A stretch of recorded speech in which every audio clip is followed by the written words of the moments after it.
তারেক রহমানের দ্বারা আর বাংলাদেশ পরিবর্তন করা সম্ভব নয়। বাংলাদেশের রাজনীতিতে আমরা সংস্কৃতির পরিবর্তন করতে চাই, তো বিএনপির কোনো সংস্কৃতির পরিবর্তনের মন মানসিকতাও দেখি নাই। এই জন্য আমরা একটা সিদ্ধান্ত এসে পৌঁছেছি, তারেক রহমানের দ্বারা আর বাংলাদেশ পরিবর্তন করা সম্ভব নয়। এটা আমরা বুঝে গিয়েছি এবং তারেক রহমান সমাজের সবচেয়ে যারা খারাপ লোক তাদেরকে হলো পার্লামেন্টে নিয়ে গিয়েছেন। আমরা যখন ছবিতে দেখি তারেক রহমানের আশেপাশে সবচেয়ে অভদ্র লোকগুলা তারেক রহমানের আশেপাশে থাকে, যারা হলো খাল কাটার নামে বিশাল বিশাল মেগা প্রজেক্টের দুর্নীতি শুরু করছে।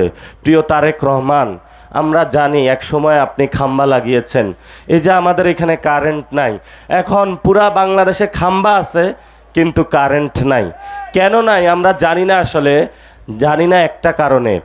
আমাদের প্রথমে তারা বলেছিল বাংলাদেশে কোনো জ্বালানি সংকট নাই, পরে আমরা যখন পেট্রোল পাম্পে গেলাম দেখলাম জ্বালানি নাই। এটা তো আপনারাও ভুক্তভোগী ছিলেন। সরকার বলে তেল আছে, পেট্রোল পাম্পে যাই তেল নাই। কয়েকদিন পরে লিটারে বাড়ে গেল 45 টাকা করে, তখন হুর হুর করে পেট্রোল পাম্পে তেল আসা শুরু করলো। তো বিএনপির সিন্ডিকেট হলো এই তেলটা আটকায় রাখছিল। এবার চিন্তা করেন এই এক ধাপ্পাবাজিতে তারা কত হাজার কোটি টাকা জনগণের পকেট মেরে নিয়ে গিয়েছে। এখন আমরা এই জনগণের কথাগুলা বলি, এগুলা বলতে গেলে আমাদের উপরে হলো লাঠির আঘাত আসে। এই যে গতকালকে এখানে ছাত্রদলের পোলাপাইন বিভিন্ন জনে বলছে যে এখানে কাউকে নিয়ে কথা বলা যাবে না। তুমি সারাদিন মাদক ব্যবসা করো, চুরি বাটপারি দুর্নীতি, মেয়েদের ধর্ষণ করো, তো তোমার এগুলা যদি আমরা না বলি, ভালো কোনো আমলনামা আমাদেরকে দাও, তাহলে আমরা বলি যে ছাত্রদলের একটা ছেলে 5 ওয়াক্ত নামাজ পড়তেছে, ছাত্রদলের একটা ছেলে মানুষের বিপদ আপদে এগিয়ে যাচ্ছে, বিএনপির একটা ছেলে মানুষের হলো ব্যবসায়ীদেরকে ধমক দিচ্ছে না। তোমাদের যদি এমন ভালো জিনিস থাকতো তাহলে আমরা ভালো জিনিসগুলা বলতাম।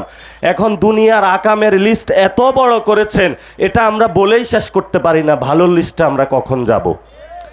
এগুলাকে আমরা কি করব বলেন? আপনারাই একটা সমাধান দেন।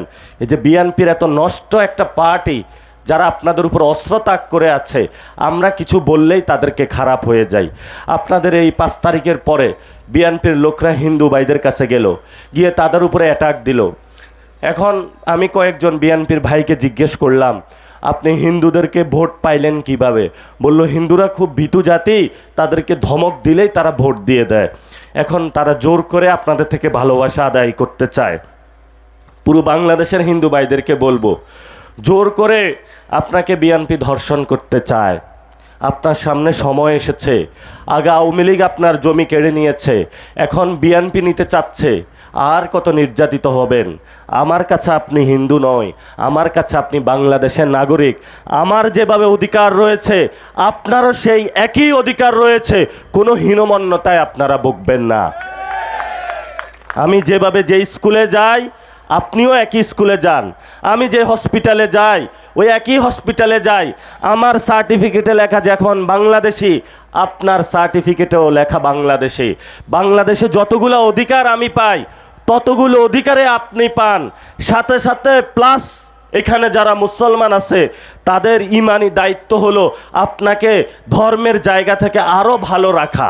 ফলত বাংলাদেশে আপনি 2টা অধিকার পাচ্ছেন, কিন্তু আপনি শুধু সাহস করে না দাঁড়ানোর কারণেই আজকে আপনাদের এই ধরনের আপনাদেরকে বঞ্চিত করে রাখা হয়েছে।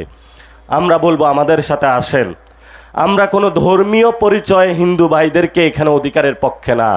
আপনি বাংলাদেশি নাগরিক, বাংলাদেশের জন্মগ্রহণ করেছেন, বাংলাদেশের মাটি জলে বড় হয়েছেন, এই অধিকারের ভিত্তিতে আপনি বাংলাদেশি। আমরা কোনো ধর্মীয় পরিচয়ে কাউকে ধমক দিয়ে কারো বাড়ি দখল করে তাদের ভোট ব্যাংক দখলের চিন্তা নাই আমাদের। আপনারা জানেন ইন্টারিম সরকারের সময় আমরা গিয়ে বলেছিলাম আপনাদের পূজার ছুটি বাড়িয়ে দেওয়ার জন্য। বাংলাদেশের ইতিহাসে প্রথম আমরা সেই সময় মন্দিরে মন্দিরে গিয়েছিলাম, মন্দিরগুলা পাহারা দিয়েছিলাম, কিন্তু আমরা আপনাদের ভালোবাসা পাইনি। সব উজাড় করে দেওয়ার পরও ভালোবাসা দিয়েছেন যে জোর করে নিতে চেয়েছে। আমরা আপনাদের জোর করে চাইব না, আমরা শুধু ভালোবেসেই যাব ততদিন পর্যন্ত, যতদিন না আপনারা হাসি মুখে আমাদেরকে ভালোবাসা দিবেন ততদিন পর্যন্ত আমরা ভালোবাসা চাই। আমরা জোর করে কোনো কিছু চাই না, কারণ আমাদের কাছে আপনার ধর্মীয় পরিচয় মুখ্য না, আমার কাছে আপনার পরিচয় আপনি একজন বাংলাদেশের নাগরিক, একজন মানুষ। এই অধিকারের পক্ষে আমি যদি বুকের রক্ত চলে যায়, আমি আপনার মন্দিরের সামনে দাঁড়াবো। এটাই আমাকে ইসলাম শিক্ষা দিয়েছে। প্রিয় ভাইয়েরা, এই তরুণ প্রজন্মের কর্মসংস্থান, আগামীর প্রজন্মকে এই বর্তমানে যারা গ্যাং সৃষ্টি হয়েছে, সালাউদ্দিন গং, ফখরুল গং, তারেক রহমানের গং থেকে বাংলাদেশের মানুষকে মুক্তির জন্য, বাংলাদেশের পুলিশের সংস্কারের জন্য, বাংলাদেশের হিন্দু ভাইদেরকে অধিকারের রক্ষার জন্য, নারীদের সংস্কারের জন্য, মিডিয়া ভাইদের সংস্কারের জন্য আমাদের নতুন একটি যাত্রা শুরু করতে হবে। সেই যাত্রায় যদি বিএনপির ভাইয়েরা যদি বাধা হয়ে দাঁড়ায়, তাহলে তীব্র লড়াই হবে। কিন্তু আমরা আমাদের আবু সাঈদের রক্তের সাথে বেঈমানি করব না, যিনি শহীদ হয়ে গিয়ে বলে গিয়েছিলেন, আমি মরে গেলাম, তোমরা 18 কোটি বাংলাদেশ জীবিত আছো, তোমাদের কাছে একটা দায়িত্ব দিয়ে গেলাম যে তোমরা বাংলাদেশটা ভালো করবা। আর যেন কোনো সন্তান ছাত্রদল, যুবদল এই কারণেই চাকরি পাবে, এই ধরনের বাংলাদেশে কেউ কায়েম করতে না পারে, বাংলাদেশে কোনো কর্মসংস্থানের জায়গা থেকে তরুণদেরকে কেউ যাতে হতাশ করতে না পারে, এই আমানত দায়িত্ব আমরা তোমাদের কাছে দিয়ে গেলাম। আমরা সেই দায়িত্ব এবং আমানত পালন করতেছি। শেষ কথা, আমাদের শহীদ ওসমান হাদি, আপনি তার অনেক সমালোচনা করেন। এই পাগল বলেছিল জান দিব জুলাই দিব না, বাংলাদেশের স্বাধীনতা সার্বভৌমত্ব দিব না। উনি ঠিকই জানটা দিয়ে গিয়েছিল, কিন্তু জুলাইকে বিক্রি করে নাই। প্রিয় তারেক রহমান, আপনি দেশে এসে বলেছিলেন শহীদ ওসমান হাদির আপনি বিচার করবেন। শহীদ ওসমান হাদির স্ত্রী আশায় প্রতিদিন বুক বেঁধে আছে কখন তার স্বামীর হত্যাকাণ্ডের বিচার হবে। কিন্তু আপনি দেখেছেন আপনার মাকে কিভাবে নির্যাতন করেছে, আপনার বাপকে যারা হত্যা করেছে তাদেরকে আপনি 100 বছর পরও ধরতে যান। কিন্তু এই রিসেন্টলি যে শহীদ ওসমান হাদি ভাইকে যারা খুন করেছে, সেই হত্যাকাণ্ডের বিচার নিয়ে আপনার একটি কথাও আমরা দেখলাম না। এটা দুঃখজনক।